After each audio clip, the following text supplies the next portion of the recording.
شہزادی دب گرن کی شادی کی تیاریاں شروع ہو گئیں۔ اب دب گرن نے ان تمام دیووں کو طلب کیا جنہوں نے شہزادی سے کہا تھا کہ وہ شہزادی کے ہر کام آئیں گے۔ ان میں سے جو سردار دیو تھا، دب گرن نے اس سردار دیو سے کہا، اے دیوزاد، تمہارے لیے میرے پاس کچھ کام ہے جو تم نے لازمی کرنا ہے، اور وہ یہ کہ ایک سلطنت ہے، اس پر آج سے اتنے عرصے پہلے حملہ ہوا تھا۔ اس سلطنت سے شہزادہ جو تھا وہ اپنی 2 بیویوں کے ساتھ بھاگ نکلا۔ اس سلطنت کا بادشاہ جو ہے وہ کہاں گیا؟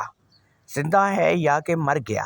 اب شہزادہ اپنی 2 بیویوں کے ساتھ جو بھاگ نکلا تھا وہ بھی ایک جگہ پر رکا۔ یہاں سے فلاں طرف وہ جگہ واقع ہے۔ وہ شہزادہ قریبی شہر میں زیورات کو فروخت کرنے کے لیے گیا، مگر وہ کبھی واپس ہی نہیں آیا۔ وہ شہزادہ کہاں پر گیا؟ مجھے یہ سب کچھ پتہ کروانا ہے۔ جاؤ اور جا کر پتہ کرو۔ اب دیو چلا گیا اور پھر 2 دن گزر گئے۔ دیو دب گرن کے پاس حاضر ہوا۔ اب دیو نے دب گرن کو ساری تفصیل بتائی۔ اس نے کہا، وہ بادشاہ جس کے محل پر حملہ ہوا تھا زندہ تو ہے، مگر وہ دوسرے بادشاہ جس نے حملہ کیا تھا اس کی قید میں ہے، اور اس کا بیٹا جو شہزادہ زیور بیچنے گیا تھا وہ وہاں پر ایک ٹھگ کے پاس چلا گیا۔ اس ٹھگ نے شہزادے سے کہا کہ اتنی زیادہ رقم اس کے پاس موجود نہیں ہے، وہ گھر سے پیسے لا کر دے سکتا ہے۔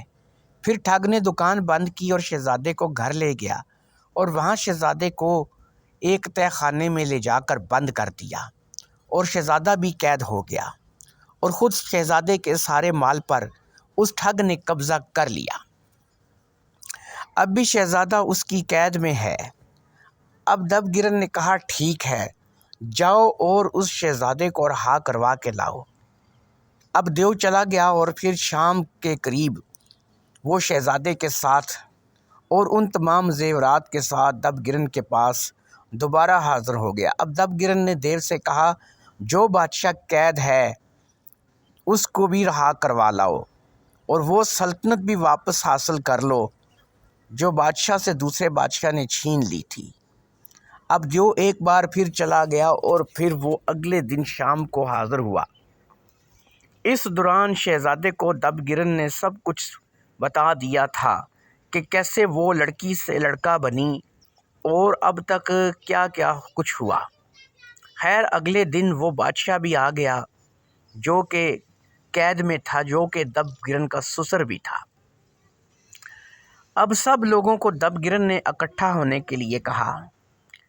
یہ بادشاہ اور اس کی بیوی اور بیٹی جہاں پر دب گرن رہ رہی تھی، وہ جہاں دیو کی ٹانگ کاٹی تھی، اور پھر دیو اور دیونی کا پورا خاندان۔ اب دب گرن نے سب کو اپنی کہانی جو ہے وہ سنانی شروع کی اور سب کو اپنی حقیقت بتانے لگی۔ اس نے یہ بھی کہا کہ اگر تمام شہزادیاں واپس اپنے گھر جانا چاہیں تو جا سکتی ہیں، لیکن اگر وہ دب گرن کے ساتھ رہنا چاہتی ہیں تو وہ دب گرن کے ساتھ سوکن بن کر بھی رہ سکتی ہیں۔ اور پھر سب نے دب گرن کے ساتھ رہنا گوارا کیا، اور وہ سب دب گرن کے ساتھ رہنے پر تیار ہو گئیں۔ دب گرن نے اپنے شوہر کی اور شادیاں کروا دیں، اور پھر اسی طرح یہ کہانی اپنے انجام کو پہنچی۔ سب لوگ اپنے محل میں واپس آ گئے، وہی محل جہاں سے وہ لوگ بھاگے تھے۔ سب لوگ اپنے گھر ہنسی خوشی رہنے لگے۔ شہزادے کے ساتھ کسی کی بنے نہ بنے، مگر دب گرن کے ساتھ ضرور بنتی تھی، اور دب گرن ہی تھی جس نے سب کو ایک جگہ جوڑ کر رکھا ہوا تھا۔ شہزادے کے ساتھ ساتھ دب گرن کی بات سب مانتے تھے۔ دوستو، اب وہ سب اپنے گھر میں خوش ہیں، اور ہم سب اپنے گھر میں خوش ہیں۔ انشاءاللہ اب شاہ بہرام اور پری حسن بانو کا قصہ آگے پیش کیا جائے گا، تو تمام سننے والوں سے گزارش ہے کہ جتنا زیادہ ہو سکے میری کہانیوں کو سبسکرائب کریں، لائک کریں، کمنٹ کریں، شیئر کریں، تاکہ زیادہ سے زیادہ لوگ جو ہے وہ ہماری کہانیاں سن سکیں۔